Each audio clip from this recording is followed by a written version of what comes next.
The broadcast. Bien le bonjour à toutes et à tous, Valentin Franc avec vous pour ce point de marché spécial crypto-monnaie. Nous sommes le lundi 16 juillet 2018. Sans plus attendre, je vous invite à prendre connaissance de l'avertissement légal sur les risques. Le trading avec effet de levier amplifie toujours les gains et les pertes. Un compte risque limité prend un risque de perte du capital investi. L'investissement sur compte titre prend un risque de perte en capital. IG fournit exclusivement un service d'exécution d'ordre. Cette présentation est à titre indicatif et ne saurait être considérée comme un conseil ou une recommandation. On va tout de suite passer à l'analyse technique des crypto-monnaies. On va faire un aperçu de ce qui se passe concrètement sur le marché. On va aller sur le site CoinMarketCap. On va regarder ce qui se passe ces derniers jours. Concrètement, on a plutôt une baisse, comme on peut le constater. Bitcoin qui perd 3,67%. L'Ethereum qui en perd 3,62%. Le XRP 4,25%. On a le Bitcoin Cash qui prend un peu plus d'1%. L'EOS qui chute de 10%. Litecoin stable, le Stellar qui est en hausse de 7,49, Cardano 4,14, IOTA 2,94, Tether nous n'allons pas faire attention parce que le Tether c'est adossé au dollar, donc voilà, c'est pas très intéressant c'est même pas du tout intéressant de l'analyser. Et donc voilà, capitalisation boursière plutôt comment dire stable sur les 7 derniers jours, comme vous pouvez constater, elle n'évolue pas vraiment, elle est passée de 270 à 263. Sur un mois, c'est pareil, vous voyez que c'est stable. Donc voilà, un marché qui est concrètement en consolidation. La dominance du Bitcoin depuis le début de l'année, voilà, elle varie, elle est aux alentours des 40%, cette dominance, si on veut faire une moyenne, pardon. La part des autres crypto-monnaies, concrètement, elle est à un quart en moyenne, elle représente un quart du marché. Deuxième plus grosse crypto-monnaie, comme vous pouvez voir, c'est l'Ethereum, mais l'Ethereum, vous voyez, petit à petit, regagne du terrain, et sinon, on a des autres voilà, qui consolident, hein. Alors, on passe tout de suite à l'analyse technique du top 10 des cryptos. On commence par le Bitcoin, BTC, USD. On peut voir qu'il est inscrit dans une tendance baissière euh, grâce à différents facteurs. Déjà, on a le prix qui évolue sous sa moyenne mobile à 100 jours depuis la fin janvier. Numéro 2, on a l'oblique baissière qui n'a toujours pas été dépassée. Oblique baissière, vous pouvez voir qui... Alors là, j'ai pris ces deux points de contact, mais si on prend ces deux plus hauts, euh, ah bah, au final, si on prend ces deux plus hauts, le marché évolue en dessous. Bref, on a quand même des sommets qui sont de plus en plus bas. On n'a pas d'oblique, mais on a des sommets toujours de plus en plus bas. Donc ça matérialise une tendance baissière. Donc là, on a une oblique qu'on trace avec ces deux points de contact. Alors, il y a que deux points de contact, ce qui fait perdre un petit peu en crédibilité et ce qui est normalement pas une oblique, parce qu'il faut au moins trois points de contact pour valider une oblique. Mais bon, cette oblique, elle est quand même, on va dire, symbolique parce qu'elle vient chez tous les plus hauts depuis le début de l'année. C'est quelque chose quand même d'important. Enfin, pas depuis le début de l'année, depuis voilà mi-décembre de l'année dernière. Donc voilà, cette oblique qui converge, vous voyez, avec le plus haut des 30 dernières périodes, qui est actuellement 6 850 dollars, peut-être un point d'entrée intéressant pour se positionner à la vente. On peut voir que depuis que le cours évolue sous sa moyenne mobile à 100 jours, concrètement, dès que le cours marque un plus haut de 30 jours, c'était un niveau de prix intéressant pour shorter. Exemple, ici. Vous voyez, là on avait un signal intéressant de vente. Ici, pareil, le prix qu'atteint plus haut de 30 jours. Bon, là, on avait en l'occurrence une petite hausse. On n'a pas le point d'entrée parfait. Mais on peut voir qu'ensuite, même si on était rentré à ce moment-là, donc on avait une hausse par suite de 11%. Mais vous voyez qu'on avait une baisse très généreuse. Donc, c'est un petit peu le même scénario que j'attends, en tout cas le même signal. C'est-à-dire que si le cours du Bitcoin revient inscrire un plus haut de 30 jours, eh bien, techniquement, dans cette tendance baissière, ça pourrait être une opportunité de vente. Est-ce que la chute du Bitcoin va se poursuivre? Moi, je pense que oui. Je pense que voilà, le plus bas, le récent plus bas qui a été inscrit à la fin du mois de juin va être à nouveau enfoncé pour une chercher les 5 000 dollars. Alors ça fait, vous voyez, une baisse quand même de près de 60%. Alors depuis le plus bas, ça fait 70. Rien d'exceptionnel, rien d'exceptionnel. Lorsqu'on regarde la tendance du Bitcoin sur les 5 dernières années, on peut voir que le dernier bull market comparable, il fut, vous voyez, à ce moment-là, on avait une hausse une hausse de 1520%, ensuite une baisse de 82%, et une nouvelle hausse, vous voyez, donc ça c'était le plus bas, hein, plus bas, et ensuite la hausse jusqu'à ce qu'on a connu en décembre de voilà, 9000 et quelques pourcents, voilà, une grosse performance. Donc vous voyez que là on avait finalement depuis entre le point haut après ce bull market et le point bas, si on prend la mèche, hein, pas prix de clôture, on avait moins 86%. Moins 86% en un an, vous voyez, de fin 2014 à fin 2015, donc un an de retracement, moins 86%. Actuellement, où en sommes-nous? Plus haut, alors, voilà, plus haut, moins 86%, vous voyez que ça donnerait, moins 86%, ça donnerait un retour finalement à 2600$ à peu près. 2600$. Et là, on n'est que sur un retracement d'une amplitude de 6 mois. Donc non seulement l'amplitude est moins importante en termes de chute, mais également sur la durée. Donc vous voyez qu'il n'y a rien, enfin c'est quand même assez surprenant comme baisse, mais il n'y a rien d'exceptionnel. C'est pas une chute qu'on va dire que le marché n'a jamais connue. Donc voilà. De ce fait, je pense que le cours du Bitcoin finalement va continuer à reculer. 5000$ me semble être le prochain support, mais c'est tout à fait possible que le cours s'enfonce encore plus bas. Donc voilà, restons sur les qui-vive, mais en clair, à court terme, je pense que les rebonds qui peuvent être déterminés en contre-tendance par les divergences, vous constaterez avec le RSI qu'il y a beaucoup plus de divergences en contre-tendance. Donc dès qu'il y a une divergence, on a généralement un rebond, et le rebond ensuite permet de se positionner à la vente sur le cours, de le shorter dans ce contexte de tendance baissière. Donc voilà, si on a un retour à 6850, ça serait un plus haut de 30 jours, et donc ça serait une opportunité pour shorter le Bitcoin jusqu'à 5755, puis même finalement 5000$. Voilà, donc je suis haussier sur du très court terme et baissier sur du moyen terme. Je vous rappelle, hein, comme dans tous les webinaires, pour qu'il y ait une nouvelle hausse du Bitcoin, il faut qu'on ait une confiance, il faut qu'on ait des investisseurs qui reviennent. Pour qu'il y ait des investisseurs qui reviennent, il faut qu'il y ait plus de confiance. Et pour qu'il y ait plus de confiance, il faut que ça passe par un catalyseur majeur. Comme par exemple, on le voit en ce moment, il y a peut-être Facebook il y a Facebook qui lance un service, oui, en interne, un service crypto-monnaie. Il y a pas mal d'usages qui peuvent être faits, pas mal de rumeurs. A priori, Facebook pourrait développer un service de crypto-monnaie pour se payer entre amis, voilà, pour faire une solution de paiement. Mais on peut très bien imaginer qu'avec le scandale Cambridge Analytica, qui était un vol de données, l'utilisation de données comprometteuses d'une société britannique qui soutenait le candidat Trump, et bien on peut très bien imaginer que voilà, Facebook développe finalement que ce service crypto-monnaie en interne, blockchain plutôt, pour certifier les données et pour pas qu'il y ait ce genre d'événements qui comment dire, eh bien se produisent encore une fois, se répètent. Mais donc ça passe, pour qu'il y ait une nouvelle confiance, enfin davantage de confiance des investisseurs, il faut que ça passe par un facteur majeur. Voilà, une grosse entreprise comme Facebook, comme Google, comme Amazon, comme Apple, vous voyez ces grosses entreprises, et bien si eux développent quelque chose de concret et qui voilà démocratisent un petit peu, qui permettent de démocratiser les crypto-monnaies, ça pourrait être oui un facteur de nouveau bull market. Mais voilà, faut un facteur. Ça passe pas uniquement par l'analyse technique. L'analyse technique, ça représente juste l'étude psychologique du marché. C'est en aucun cas un outil qui permet de savoir quel catalyseur va comment dire, permettre le rebond. Pour moi, l'analyse technique, c'est vraiment, ça permet de mesurer la psychologie du marché. Et c'est pas parce que le prix est à un plus haut de 30 jours que nous allons que le cours va automatiquement baisser. Alors à court terme oui, mais pas sur du long terme.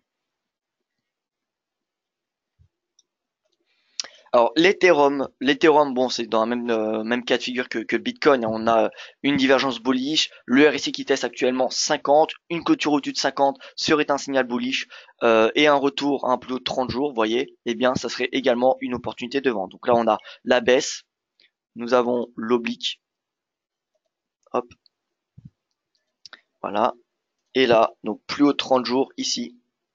Bon, là, en l'occurrence, vous voyez que le point d'entrée était un petit peu trop tôt.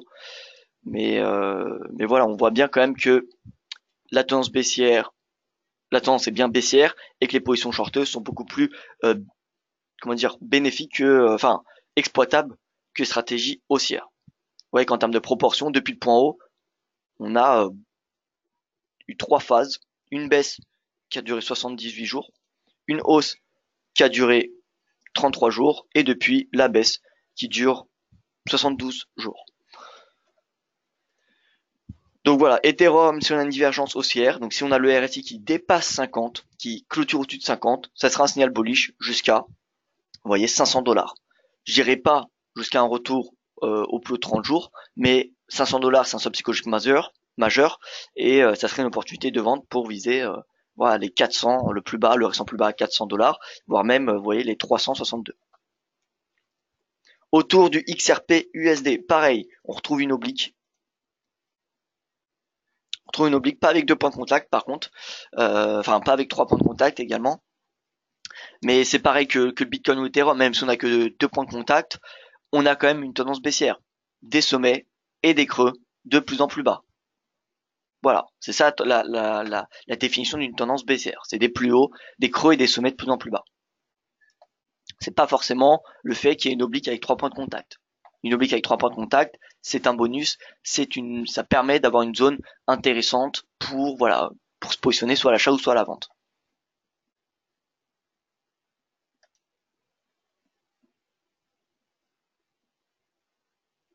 Alors bonjour à vous François, j'espère que vous allez bien.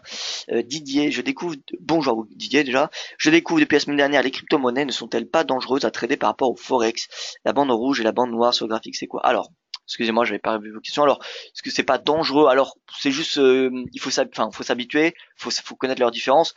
Dangereux, si c'est dans le sens de la volatilité, bah justement, faut prendre en considération la volatilité pour, eh bien, déjà utiliser un effet de levier beaucoup moins important. C'est même pas recommandé d'utiliser un effet de levier sur les cryptos, il n'y a pas forcément besoin. Et voilà, c'est tout. Au final, c'est juste. C'est un produit qui est plus volatile. Donc voilà. Après, est-ce que c'est dangereux? Je dirais plus que c'est une question d'habitude. Voilà, il y a des gens qui, je suis sûr, des traders crypto-monnaies, je suis sûr qu'ils jugent le marché de forex plus dangereux, enfin plus compliqué. Voilà. Après, ça dépend ce que vous voulez dire par dangereux. Est-ce que ça veut dire compliqué ou pas? Si par dangereux vous voulez dire volatile, alors oui, le marché de crypto est plus dangereux. Maintenant, voilà, je pense que c'est une question d'habitude, hein, tout simplement. Didier, la bande rouge et la bande noire sur le graphique, c'est quoi? Alors, la bande noire, c'est la moyenne mobile à 100 périodes. La bande rouge, c'est le plus haut des 30 jours. La bande verte, c'est le plus bas des 30 jours. C'est le fameux indicateur canal de Donchian. Voilà, donc le XRP 0,50 $, un retour à 0,50 serait possiblement une opportunité d'achat. À noter qu'on a pareil une divergence bullish. Vous voyez les creux de plus en plus bas sur le prix, les creux de plus en plus haut sur le RSI. Donc voilà, divergence haussière. Si on a le RSI qui clôture 50, ce serait un autre signal haussier en direction du plus haut 30 jours à 0,5610. Mais là, encore une fois, vous voyez, plus haut 30 jours, plus haut 30 jours juste ici. Voilà. Stratégie de vente. Donc vous voyez que plus haut 30 jours a été quand même assez efficace ces derniers temps. On passe sur Bitcoin Cash, BCH USD. Pas de divergence haussière. Pas de divergence haussière. Plus de 30 jours, vous voyez, encore une fois, on avait le même signal partout. Hein, c'était début mai, signal de vente sur les cryptos. Et là, on voit quand même un puissant niveau de support qui correspond, qui est proche du plus bas d'avril. On va pouvoir le tracer.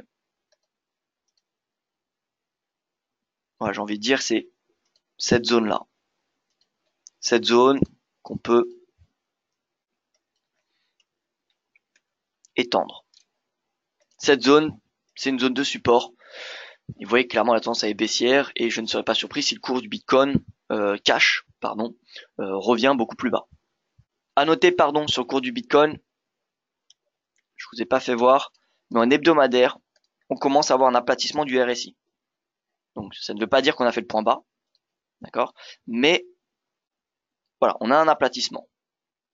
Ça me fait un peu penser à cette période-là. Et bon, pour autant, vous voyez qu'on est en semaine, donc il y avait encore pas mal de semaines de baisse de consolidation avant d'avoir le bull market. Donc voilà. Mais ça a noté qu'on a déjà, on a un RSI sous 50 depuis maintenant quelques semaines pour la première fois depuis, vous voyez, 2015. Donc ça veut dire qu'on est en momentum plutôt bearish. Ça s'est bien assaini quand même depuis la tendance de 2017 où on avait des pics majeurs. Hein. RSI 90, c'est très rare. Donc voilà. Alors, je reviens sur le top 10. Ensuite, c'est le Litecoin. Non, EOS et ensuite Litecoin.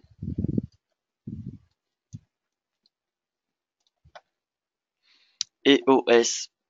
Alors, vous voyez par contre, EOS, finalement, depuis un an, on a quoi? On a des sommets et des creux de plus en plus haut.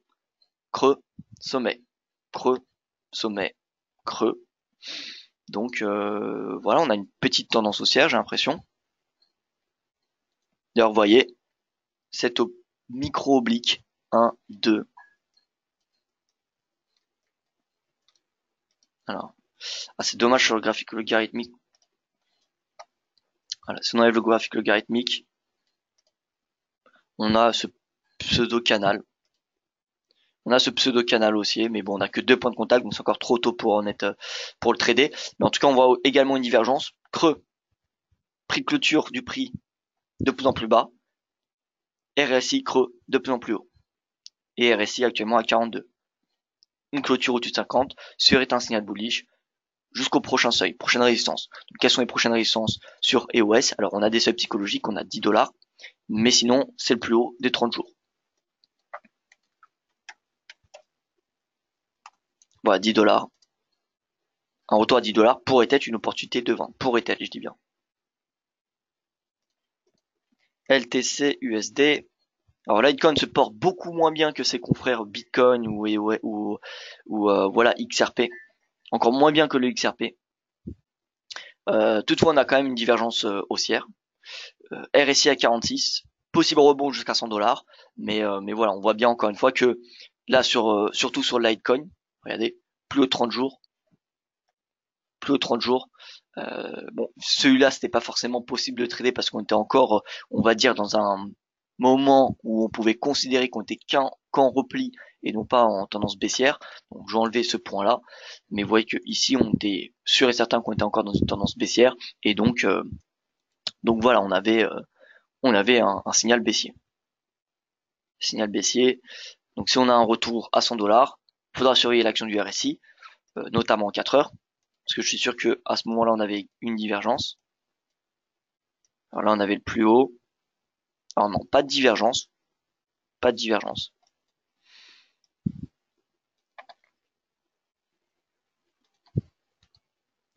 Donc voilà, rebond à court terme. Si je dois résumer un petit peu moi mon comment dire, mon analyse sur les crypto-monnaies, d'ici quelques séances, je pense qu'on va avoir un rebond parce on a inscrit un nouveau plus bas sur la plupart des crypto-monnaies, plus bas de l'année, je dis bien. Donc voilà, on a un rebond technique, on voit bien qu'on a des divergences sur quand même pas mal des crypto-monnaies. Maintenant, à moyen et long terme, la tendance elle est encore baissière. On l'a vu sur le Bitcoin, sur l'analyse long terme du Bitcoin. La chute qu'on a actuellement n'a rien d'exceptionnel, enfin n'a rien d'unique. C'est tout à fait, c'est même, enfin, je dirais pas que c'est raisonnable, mais vous voyez que ça n'a rien de catastrophique. Finalement, le cours de Bitcoin a connu bien pire. Et encore là, j'ai vu que sur le précédent repli du cours du Bitcoin, mais je suis sûr que si on va auparavant, c'était encore plus violent. Donc voilà, sur crypto, on a une tendance baissière. Je pense que faut profiter d'un retour des cryptos sous des seuils majeurs comme des seuils psychologiques ou les plus hauts des 30 jours pour se positionner à la vente afin de se positionner short, c'est-à-dire vente à découvert sur les cryptos. Maintenant voilà, comme nous a dit pardon Didier, c'est entre guillemets dangereux. Faut pas non plus faire trop, comment dire, de se surexposer sur les crypto-monnaies. Ça reste des produits volatiles. Donc déjà, l'effet levier n'est pas forcément très utile. Et de deux, c'est volatile. Donc, prudence. Mais voilà, la tendance est baissière, donc quitte à shorter le crypto, faut mieux se positionner à la vente si on trade sur du court terme, parce que la tendance elle est baissière. Alors François qui me dit je ne vois pas je ne le vois pas redescendre plus bas que 6 000 $ le Bitcoin. Bon moi personnellement je vois bien dépasser passer bien en dessous de 6 000. 5 000 $, me semble être un niveau de support qui va très probablement aller chercher. En tout cas, pour le moment, la tendance est baissière, donc faut pas, je pense, payer aveuglement les 6 000 $ parce que c'est les 6 000 $. Il y a quelque chose que je ne comprends pas. Si j'achète du CAC 40, IG peut aller se couvrir sur Euronext. Et si j'achète du Bitcoin, où IG va-t-il s'ouvrir comme il n'y a pas de marché régulé? Alors non, mais nous, alors chez IG, on achète des crypto-monnaies en réel. Donc c'est ça l'avantage aussi d'acheter via IG, c'est que c'est vous achetez ce format CFD, mais nous on va toujours se couvrir. Donc on achète en physique, ce qui permet que le client, vous, n'achetez pas en physique, et donc vous n'avez pas de risque, vous voyez, de storage, tout ce qui est hackage. C'est IG qui prend le risque, voilà, qui prend tout ce qui est couverture et euh, et voilà, et qui les garde qui manage son exposition sur le marché réel. Vous n'avez pas besoin à gérer le fait d'être voilà sur plusieurs plateformes parce qu'il y a un risque de hackage ou alors le mettre sur votre clé USB. Enfin bref, peu importe. Vous n'avez pas cette question à vous poser. Quand vous tradez chez GL Crypto, c'est via CFD. Donc c'est comme si vous tradiez finalement le CAC, l'euro ou peu importe. Donc oui, IG va aller acheter des vrais bitcoins, des vrais Ether, voilà, XRP, etc. sur le marché réel.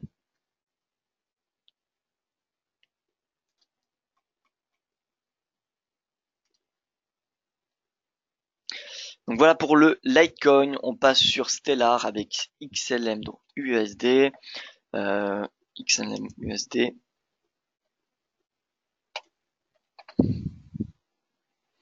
Voilà, donc Stellar. Bon, sorti par le haut du canal. RSI au-dessus de 50. Pas de divergence baissière par contre. Pas de divergence haussière, pardon. Bientôt un plus haut de 30 jours. Donc à surveiller de très près, vous voyez 0,25 $, en plus c'est un seuil psychologique, donc cette zone là ça va être une zone de résistance très importante à 0,25. Si vous êtes à l'achat sur du très court terme, peut-être prendre des bénéfices, en tout cas une partie vers ce seuil là avant la moyenne mobile à 100 jours. Moi ce que je ferai attention, c'est si le Stellar arrive à 0,25, c'est de surveiller l'action du momentum sur du graphique, sur une étant un peu plus faible comme du 4 heures ou du 1 heure. Sur 4 heures, il y a généralement des divergences qu'on ne voit pas sur le graphique journalier. Là par contre on en avait une, vous voyez on en avait une belle divergence baissière. Sommet de plus en plus haut, sommet de plus en plus haut pardon sur le prix, sommet de plus en plus bas sur le RSI. À savoir, voilà, de par mon expérience, ça fait quand même maintenant pas mal d'années que je surveille, que j'analyse avec le RSI. Et il faut savoir que le RSI montre beaucoup plus de divergences en contre-tendance que lorsque vous êtes en tendance, que dans le sens de la tendance. Donc si vous voyez beaucoup de divergences haussières et peu de divergences baissières, vous êtes très probablement dans une tendance baissière. Voilà, les divergences apparaissent souvent en contre-tendance. Je continue sur Cardano et ensuite on terminera par le IOTA. Cardano, 0,25 $, donc RSI au-dessus de 50, on a toutefois pas la clôture au-dessus de 50. On a une divergence, non, elle est bullish. Alors, on regarde creux du RSI à ce moment-là. Creux du RSI 28,82, 26,33. Donc on n'a pas de divergence haussière ici. On n'a pas de divergence haussière. Par contre, donc on a un rebond, vous voyez, on a bien un rebond des cryptos à court terme. C'est pour cela qu'il faut, parce que c'est un rebond que de court terme, on voit que le marché est en consolidation, on l'a vu sur la market capitalisation, parce que c'est qu'un rebond de court terme, je vois pas pourquoi faudrait se positionner sur du long terme actuellement. Donc dès qu'on a un récent sommet, dès qu'on a une résistance de court terme, on n'a pas besoin d'attendre des niveaux majeurs, on n'a pas besoin d'attendre un retour vous voyez, par exemple à l'ancien sommet pour passer à la vente. Dès qu'on a un plus haut de 30 jours, il semblerait en tout cas que ça soit une opportunité de vente. Donc si on a un retour à 0,17, 0,20, ouais, cette zone à 0,17, 0,20, eh bien ça pourrait être une opportunité pour shorter ADA. Et enfin Iota, pareil, vous voyez, rebond du prix, rebond du momentum, le RSI qui est toutefois légèrement en dessous de 50, si on a une clôture au-dessus, ce serait un autre signal haussier en direction eh bien, des 1,2879, qui est une clôture mensuelle, mais également un plus haut de 30 jours, et 7 oblique. Voilà donc, si je vais résumer mon analyse sur les cryptos, c'est haussier sur du très court terme, et on profite d'un récent sommet, d'un plus haut 30 jours, d'un seuil psychologique pour, pourquoi pas, se positionner à la vente. On attend, on va sur une unité de temps un peu plus faible, dès qu'on arrive vers cette zone de résistance, on se met sur du horaire ou du 4 heures, on cherche une divergence, dès qu'on a une divergence baissière, et ensuite que le RSI repasse sous 50, là on a une combinaison de signaux baissiers. C'est-à-dire baisse du momentum qui devient bearish, tout cela en dessous d'une résistance du prix. C'est, comment dire, une bonne stratégie pour shorter les cryptos.